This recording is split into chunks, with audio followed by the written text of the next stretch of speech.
इस वीडियो में मैं बताऊंगा कि गुलदाउदी के छोटे पौधे को जिसे हमने कटिंग से ग्रो किया है उसे किस पोटिंग मिक्स में ग्रो करें और उस पौधे को जो 4-5 इंच या फिर 6-7 इंच के गमले में लगा है उसे हम किस पोटिंग मिक्स में ग्रो करें। और इसमें आपको मैं सॉइललेस पोटिंग मिक्स की भी जानकारी दूंगा और साथ ही साथ पोट साइज के बारे में भी जानने को मिलेगा।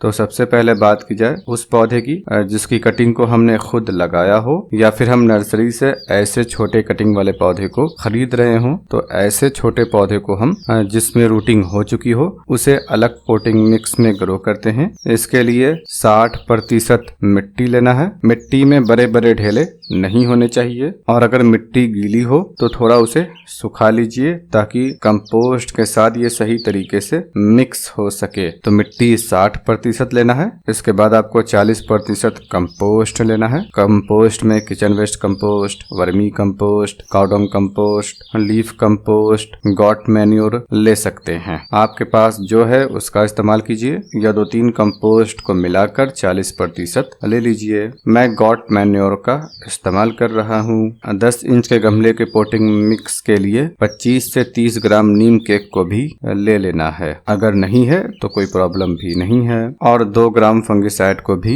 ले लेना है। अच्छी तरीके से मिक्स करना है ताकि एक जगह कंपोस्ट जमा ना हो जाए। एक जगह कंपोस्ट बहुत ज्यादा जमा होने से पौधे की जड़ को ज्यादा खाद मिलने के कारण ओवर फर्टिलाइजर होने का खतरा रहता है।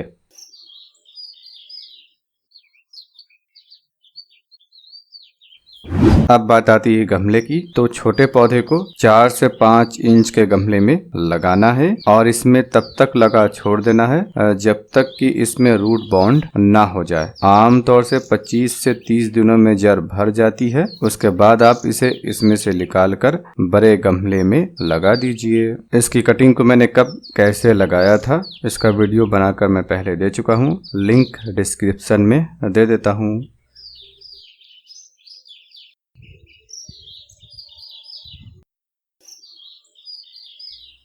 अब बात आती है उन पौधों की जो पौधा 4-5 इंच के पॉली बैग में या फिर गमले में लगा हुआ है और अगर वो 7-8 इंच के गमले में भी लगा हुआ है और उसमें फ्लावर बड लगी हुई है, अभी फूल नहीं खिला है, तो उन पौधों को जिस पोटिंग मिक्स में ग्रो करना है वो मैं आपको बताता हूँ। और इस बात का ख्याल रखिएगा, यदि आप किसी पौधे को ला रहे हैं और उसमें फूल खिला हुआ है तो आपको उस पौधे को रिपोर्ट नहीं करना है, उसी में रहने देना है।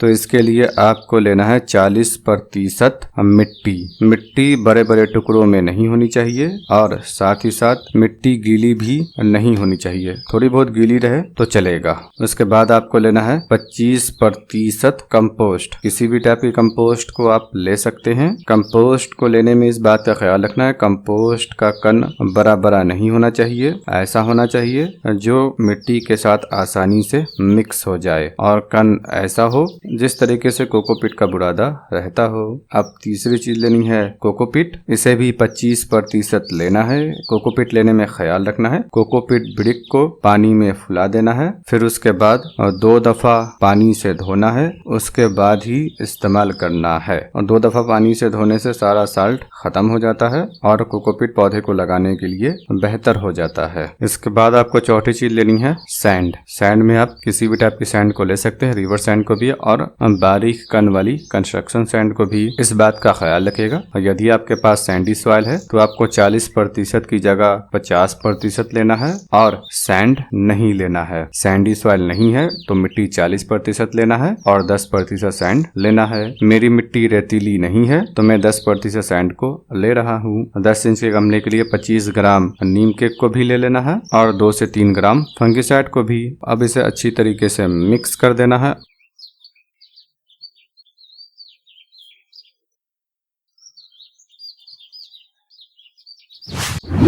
अब बात आती है गमले के साइज की कि किस पौधे को किस साइज के गमले में लगाना चाहिए। तो गमले का साइज वैरायटी पर निर्भर करता है और जो पौधा ड्वार्फ वैरायटी का होता है उस पौधे को 6 से 7 इंच तक के गमले में लगाना बेहतर है। और जिस पौधे की ऊंचाई मीडियम होती है, फ्लावर का साइज मीडियम होता है, उस वैरायटी को 8-10 इंच तक के गमले में लगाना चाहिए। बेहतर है कि 10 इंच के गमले में लगाइए। और जिस वैरायटी में सबसे बड़े साइज का फ्लावर खिलता है उसे भी 8-10 इंच के गमले में लगाना चाहिए। 10 इंच के गमले में लगाना बेहतर है। और यदि आप अपने पौधे से 1000-1200 फ्लावर चाहते हैं तो आप उसकी कटिंग को स्प्रिंग सीजन में लगाइए और पौधे पर मेहनत कीजिए। तो उस पौधे को आप 12 इंच के गमले में लगाइएगा। जिस पौधे की कटिंग को आप बरसात के मौसम में ग्रो कर रहे हैं उन पौधों को मैक्सिमम 10 इंच तक के गमले में ही लगाना है।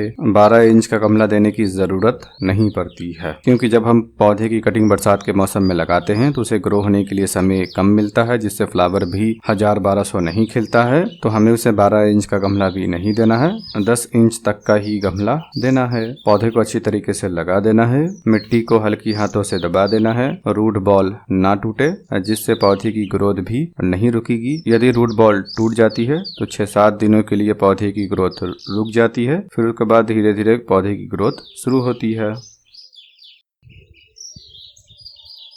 अब बात आती है सॉइललेस पोटिंग मिक्स की। तो इसके लिए सबसे आसान है कि आपको 60% कोकोपीट लेना है। 2-3 दफा पानी से धो धाकर कोकोपीट में या तो हल्की हल्की नमी रहे या फिर पूरा सूखा रहे। उसके बाद आपको लेना है कंपोस्ट 30 से 40%। काउडंग कंपोस्ट या फिर गॉट मैन्योर है तो आपको 30% लेना है। और यदि आपके पास vermicompost, kitchen waste compost, leaf compost है तब आपको 40% लेना है। 10 इंच के गमले के लिए 25 से 30 ग्राम नीम केक को भी और 2 ग्राम फंगिसाइड को भी ले लेना है। मिक्स करके पौधे को लगा देना है। इस पोटिंग मिक्स में यदि आप पौधे को लगाना चाहें तो इस बात का ख्याल रखना है पानी हिसाब से देना है। और यदि आप पौधे को कोकोपीट युक्त पोटिंग मिक्स में लगाते हैं और वो ओवर वाटरिंग से मर जाता है, यानी आप पानी हिसाब से नहीं दे पाते हैं, तब आपको दूसरे टाइप के सॉइललेस पोटिंग मिक्स की जरूरत पड़ेगी। उसमें आप थोड़ा बहुत पानी ज्यादा भी देते हैं तो पौधा ओवर वाटरिंग से नहीं मरेगा। इसके लिए आपको 5 पार्ट यानी 50% कोकोपीट ले लेना है,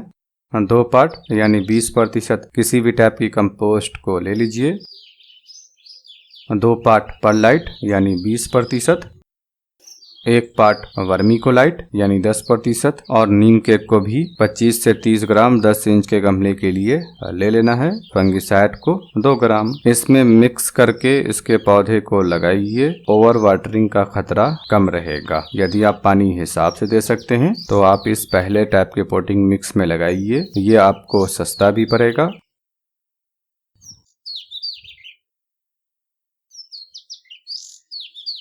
पौधे को लगाने के बाद 5 दिनों के लिए सेमी शेडेड एरिया में रखना है। उसके बाद पूरे दिन की धूप में रख दीजिए। अब पौधे को लगा देने के बाद पानी दे देना है। और जिस पौधे को लगाने के दौरान जड़ कम से कम डिस्टर्ब हुआ है तो उस पौधे को लगाने के बाद आप पूरी धूप में रखिए। इसका प्लांट सन लविंग होता है, धूप की सीधी किरणें इसे पसंद है। अधिक संख्या में फ्लावर लेने के लिए इसे पिंचिंग भी करना है। कैसे और कब तक करना है इसका लिंक मैं डिस्क्रिप्शन में देता हूं, आप जाकर उस वीडियो को देख लीजिएगा।